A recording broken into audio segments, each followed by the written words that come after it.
you do this, open up your gloves. Usually you open your prep first, right? Yeah. This is the same way you do the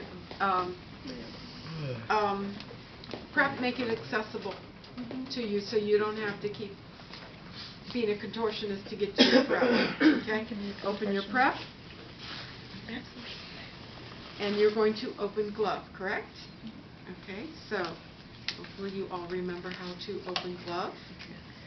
And if we are going to practice this today, so make sure you try to use your gloves, old gloves, and then get new ones rather than use brand new ones for this. Okay, so we're just practicing here. That's why I'm using these old gloves. Okay, and I got my fingers inside out. Okay, so abdominal prep, we do the same way that we're going to do a hand wash, right? How long do we want it to last? Now you're going to put down these protective sheets over your patient. Same reason we did the orthopedic prep. We don't want to get our sheets a mess. We don't want our patients sitting in betadine prep. Okay? This is soap. We're going to get lots of bubbles with this. Okay, hopefully. Okay, so now when you do this, put this down. Make sure you cup your hands when you put it on and slide it underneath your patient. Okay, so we want to do this on both sides, right? Some of these will have 3, and you're going to be then putting it on this one also to keep his sheet clean. But usually you pull the sheet down far enough that you don't have to worry about that. Okay, so see how I have my hands up? Okay, and then slide your hands in. Now see how they were completely covered by the towel, right? Okay, so this is to wipe all the bubbles, okay, that we're going to have from our prep. So remember, scrub and solution.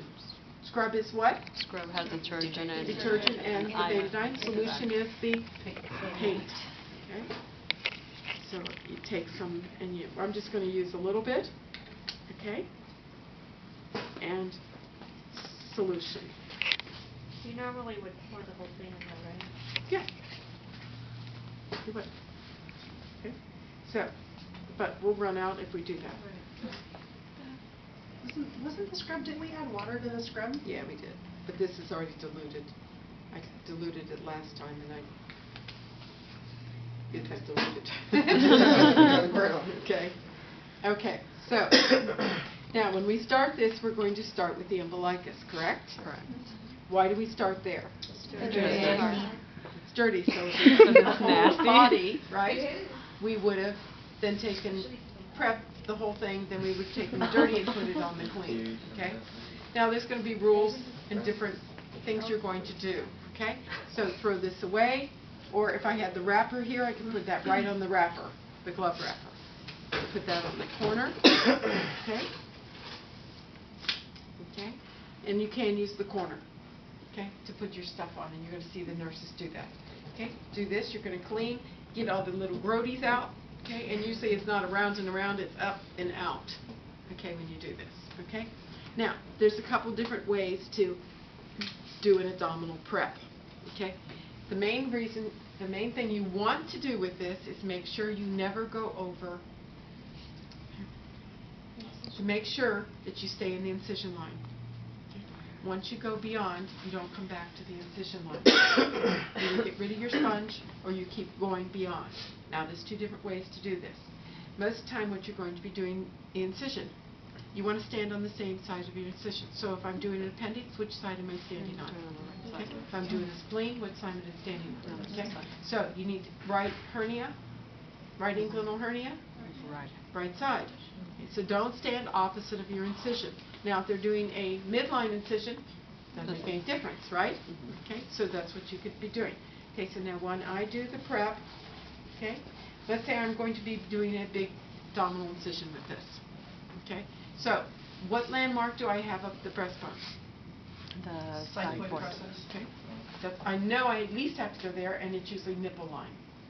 Okay, nipple line to right below the symphysis pubis. Have I shaved my patient? Yes. Okay, If it's a male, definitely, they're usually hairy. Okay? Some of them are very, very hairy, some of them not. I've taken 4 razors to shave your patient. Oh, And that took 2 of us a long time to shave this guy. He was very hairy. Nasty. Women, a lot of times, all you have to do is 2 swipes across the synovial pubis and you've got them shaved. Now, we talked about shavers and clippers, that kind of stuff, right, before? Okay, so that's your options on how they're going to shave. If you use the clippers, you a lot of times have to clean up all that hair because it's not wet, it's dry, and it just goes everywhere. Clean it up off the sheets wherever you can, okay? Okay, so I'm going to go down, and I'm going to go, so this is a midline, I'm going to go all the way up and down because that's where my incision is going to be, right? Okay, so then I can start either going all the way across, okay, and then come, and then get rid of the sponge, start here, and then go all the way up, and then start here again, and then come all the way to the side. And then each time I did this, last swipes I can do is across the synovial pubis, because it is always considered dirty in relationship to the rest of the patient, okay? So the other way you can do this is up and then make a U. So each time I'm doing this, I'm coming around and going higher, okay? And each time I'm doing this, I'm going further out on the perimeter, right? So there's really no dirty, right? Because each time I'm going further and further away from my incision site. And then I'm going to do this. Last one I can do is this. Throw it away. Okay? So those are both accepted methods. One thing I would think, if when you prep, ask them to show you how they would like it done. Every place has their idiosyncrasies of how they want it done. Okay? Some places don't want you to do it this way, even though it's correct. They don't like that way. Okay? It's just like there's always some way that has something a little better or a little different. Okay? So we're going to start at the incision line again and go around, and I'm going to do the U okay, and go around. Okay? And around. And I'm going to go up to the nipple line, and if I want to, and I've already gone down to the bed, I will go down to the bed on these, on both sides. I've already done, and I can do a couple across the nipple and come back down around, and then do a symphysis pubis. Okay? Both are acceptable to go this way, all the way across, throw it away, this way, all the way across, this way, all the way up. Okay? The U is more efficient use, okay? But sometimes you guys seem to have a hard concept to grasp that, okay? Okay? So, I've done that. There's a lot of soap bubbles with this, you guys. A lot, okay? Especially if you used a lot of soap, and you should be. You're going to take one of these drying towels, and you can use it either way you want, this way or the other way, okay? And you're going to put it on your patient. You're going to blot a lot of the soap away. Okay? When you lift this up, this is the important part as far as blotting goes. I mean, you can do this, okay? When you lift this up, don't be doing this, okay? You want to make sure that this comes up, okay? So then when I lift it up, it's not dragging over the patient, okay? You can throw this in the garbage. You can turn it inside out, wherever you need to do, okay? Next, I'm going to paint, okay? Paint is different than the scrub in the fact that you only put it on once, just like we painted our patient, right?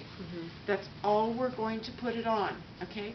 So when you do this, you go down once, come back the other side, and do the U, okay? But you see, I'm never going over the same area twice, okay? That's the whole purpose of the paint, okay? And if I run out of paint, get another one. And you can start the umbilicus if you want, or the incision, and then come out to where you didn't go. And then you can do the last swipe across. Okay? The main with this is you never, once you leave the incision site, you don't go back. Okay? That's the one cardinal rule. Okay? If you break any of the other ones, don't break that. Okay? So, go over, Okay, and then we're going to go around and do the U again. And each time I do this, I'm going to go further and further down until I'm at the edge of the patient, and the last one is across, and I want to go down on the patient's legs a little bit every time I do this. Okay?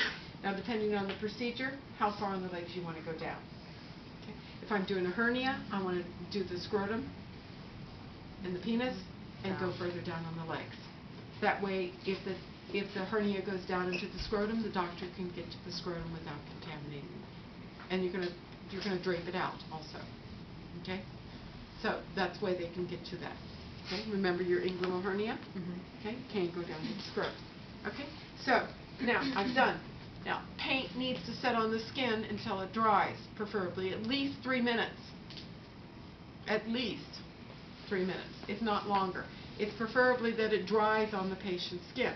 Now, if they want to put one of those IO-bands on there, they tend to want to blot, and they're going to ask you how to blot all that off. Well, now you defeated the purpose of putting on the betadine. But he's not going to stand there and wait for it to dry. He wants to go. Okay, so that's what he does. Okay, but that's what you preferably want this paint to dry on there, and that's where you're getting all the bacterial effect, the best bacterial effect from this. Okay, the last thing you're going to do is you're going to take these off. Okay? Okay, and I can't reach across the patient to do this, right? So you're going to have to walk around and take these off your patient. Now, any adjustment, if you want to readjust the towels, you take off your gloves or the sheet, readjust the sheet if you have to. If it got all soaked with betadine, I would definitely be folding it back so it's not sitting on my patient's skin, or taking a towel and putting it underneath so it's not sitting on top of the patient's skin. Okay? So that's your basic prep, abdominal prep.